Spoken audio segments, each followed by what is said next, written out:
one of the bad habits that we were constantly trying to break with new riders was where they would look on the road. So a lot of riders, they would mount up on the motorcycle. The very first time they get on the motorcycle, they bring it upright, and immediately their gaze would go down. They've got all of these new controls, this clutch, the throttle, the ignition switch, the speedometer right here in front of them, and their gaze would immediately go down.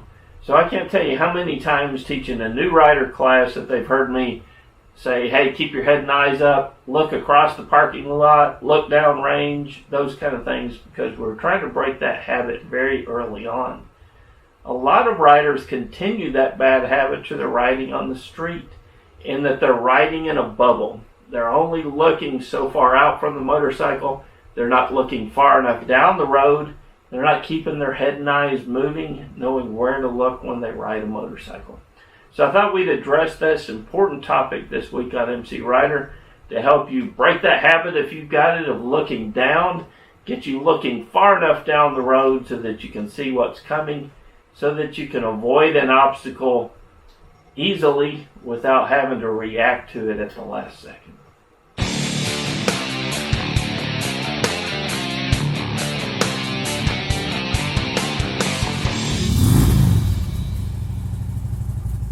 Hey, my name's Kevin. I'm the host here at MCrider, where I release a weekly video on motorcycle skills and or road strategy. Hope that you'll hit the subscribe button and consider supporting the channel on Patreon or becoming a member on YouTube. You'll get access to our forums and the field guide where the real discussion for these videos takes place. So head and eyes, really important topic, and one that's probably not talked about enough in the motorcycling community, but a lot of riders develop a bad habit of riding within that bubble that we talked about earlier. So I thought it'd be a good idea this week to get out on the Goldwing, give me an excuse to ride the new motorcycle around, and we'll talk about where you should look, some of the things that you should be looking for, and to let you check yourself to make sure that you're keeping your eyes moving and not falling into that trap of target fixation when you're out on the road. So it's a nice day today. Gives me an excuse to get the Goldwing out of the garage and go for a ride. While we're out, let's talk about head and eye placement, why it's important, and to discuss scanning and hazard fixation when you're riding a motorcycle as well. You know, people who are new to riding a motorcycle tend to use their eyes riding the motorcycle the same way they do when they're walking, meaning that they only look and scan a few feet ahead.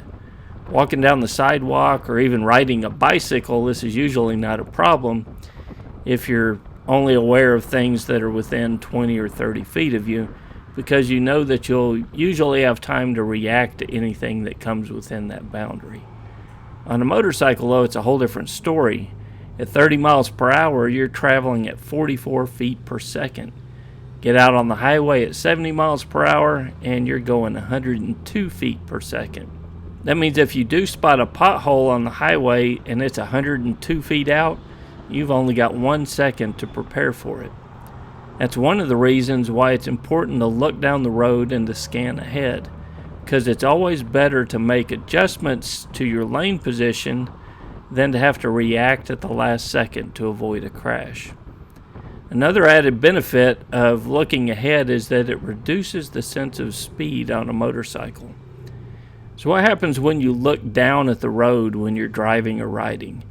The road's just flying by and it's a blur, but if you look off in the distance, everything seems to be going a lot slower. By looking further ahead, new riders can trick the brain to relax more by reducing the sense of speed they feel on a motorcycle. This works well out on the track also, because by looking ahead, it tricks the brain into relaxing, thinking that you're actually going slower than you are. So we know that you need to be looking ahead, but what should you be looking at? Let's look at a few examples of where to look, the art of scanning the road, and avoiding target fixation. Let's conduct a little experiment. Let's reduce the amount of visual information that you can bring in and see what potential hazards that may cause for you. So if you're looking closely, you'll see that that car ahead of us just put his brake lights on. So is there something in the road? Is he coming to a stop? Is he getting ready to turn up there? Well, we don't really know yet, but our tendencies a lot of times are to begin to stare or target fixate on that car in front of us, and we lose a lot of visual information or visual cues about what's going on the road. So where are we at on the road? What's going on right here in this immediate vicinity? Are there other things that we need to be aware of in addition to that car with his brake lights on in front of us? So we move ahead a little bit further and we realize that car's not coming to a stop. He's not turning. He was just checking his brakes. But because we target fixated on it, I've been staring at that car now for 2 seconds. And I'm going about 45 miles per hour. So I've traveled 132 feet in the time I've been staring at that car. So what other things are in this scene that we might need in order to make it home safely? Let's open up our vision and take a look at the things that are around us. So once we open up our vision and stop staring at the car in front of us, we can see that we're at an intersection. And intersections are an area of high alert for a motorcycle. We see that the light is green. There's a car looking to make a right-hand turn in front of us. And there's another car approaching from behind in the lane to our left. By keeping our eyes moving, we can constantly be aware of our surroundings and use that feedback to help us make informed decisions as we ride through the intersection.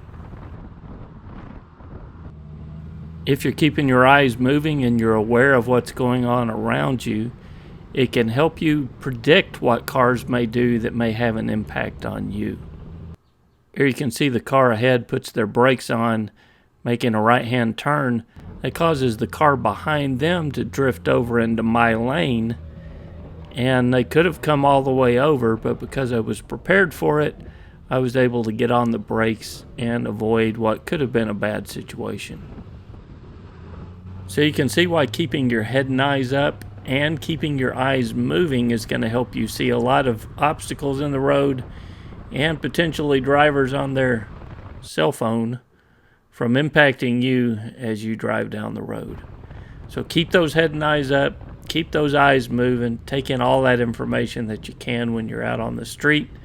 It's going to help you ride better and avoid a whole lot of situations before they turn bad, because you were able to predict it and you put yourself in a better position to avoid a bad situation. Until next week, guys, this is Kevin with MCrider, and I'll see you on the road. There are multiple ways to support the channel. You can become a member on YouTube at mcrider.com/member, or support the channel through Patreon at mcrider.com/support. Either way, you'll get full access to the forum and the field guides, which will further the training that we release here on a weekly basis.